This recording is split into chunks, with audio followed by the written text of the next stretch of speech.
একজন বিশ্বস্ত জীবনসঙ্গী পাওয়া যেমন সহজ তেমনই কঠিন। কেউ একবার হাত বাড়িয়েই পেয়ে যায়, তো কেউ আজন্ম তৃষ্ণার্ত চাতকের মতো অপেক্ষা করেও পায় না। তেমনি একটা বিশ্বস্ত সফর সঙ্গী পাওয়াও এক নিদারুণ ভাগ্যের ব্যাপার। এই তো মাসখানেক আগের কথা, হাত বাড়ালেই বন্ধু পাওয়ার মতো এক নিমেষে খোঁজ পেয়েছিলাম চেজিং ক্লাউডস নামক এই ট্রেকিং কোম্পানির। শুরুতে বেশ বুক দুরুদুরু, কেমন হবে মানুষগুলো, খুব কি রাগী বদমেজাজি, আমাকে বুঝবে, আমার বকবক শুনবে, দূর পাহাড়ে গিয়ে যদি কান্না পায় ওরা কি হাসবে, এরকম কত শত বিদঘুটে বিচ্ছিরি ছেলে মানুষই বোকা বোকা প্রশ্ন যে মাথার মধ্যে গিজগিজ করছিল, এই সমস্ত সন্দেহের কালো মেঘ কেটে গেল 10টা মিনিট অর্ণবদার সাথে কথা বলে। পরদিনই পৌঁছে গেলাম বেলগাছিয়ায় চেজিং ক্লাউডসের অফিসে।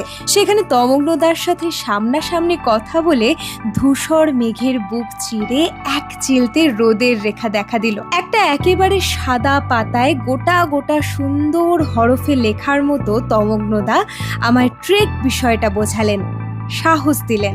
দিনরাত্রির ঘাড় গুজে কলকা আলপনা করা মানুষটা চেজিং ক্লাউডসের হাত ধরে জীবনের প্রথম ট্রেকেই সমুদ্র পৃষ্ঠ থেকে 15,000 ফুট ওপরে হিমবাহের বরফ ছুঁতেই তার মনের আকাশে সূর্য মধ্য গগনে কিভাবে পৌঁছালো তা ক্রমশ প্রকাশ্য।